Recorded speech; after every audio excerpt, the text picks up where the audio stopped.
E começamos o estudo dessa quarta-feira com esse momento hipertexto, que traz a palavra hoje, graça. E aí, quando vem na tua cabeça essa palavra graça, o que aparece? Posso te confessar?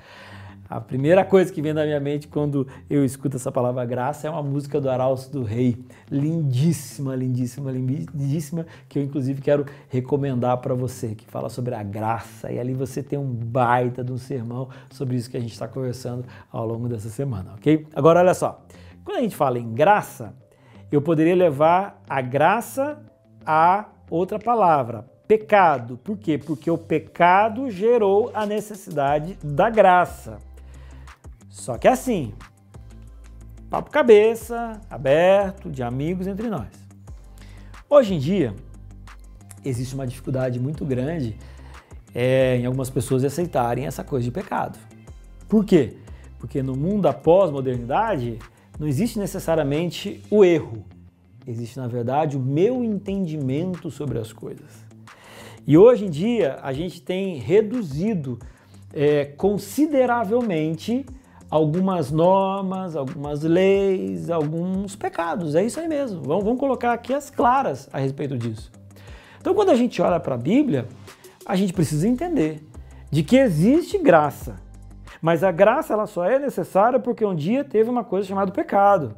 E o que é pecado? Pecado é a transgressão da lei, pecado é estar andando na contramão daquilo que Deus quer para mim, e inclusive eu não sou salvo pelos meus atos, mas existem atos que me levam à perdição.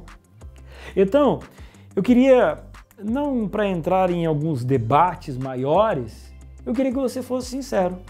Eu queria que você olhasse para a sua vida, eu queria que você tentasse através, não das minhas palavras, mas através da ação do Espírito Santo, você fazer uma análise de como é que tem sido as suas ações nos últimos meses e anos.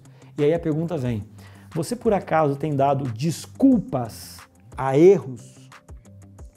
Desculpas baseado em explicações de que eu sou assim? Desculpas baseados em descobertas científicas, mas isso não tem problema? Ei, quando eu olho para a Bíblia, existe o certo e existe o errado. Existe o caminho de Deus e existe o caminho do pecado.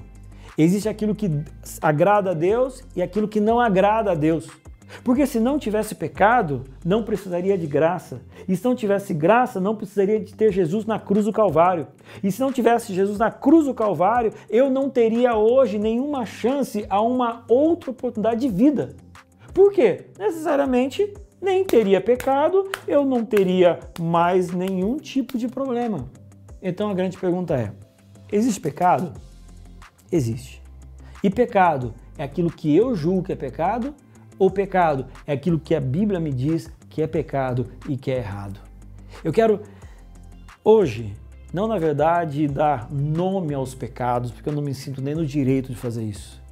Mas eu queria na verdade fazer um apelo para você. Olhe para a sua vida, olhe para a Bíblia como um espelho, receba a unção do Espírito Santo e perceba se por acaso você não tem dado desculpa para uma vida de pecado, se você não tem acariciado alguns vícios, dizendo que isso não tem problema e que de repente essas coisas têm colocado você para muito longe do seu Salvador, Jesus Cristo. A salvação é de graça, mas tão somente para aqueles que percebem que são pecadores e que precisam da graça.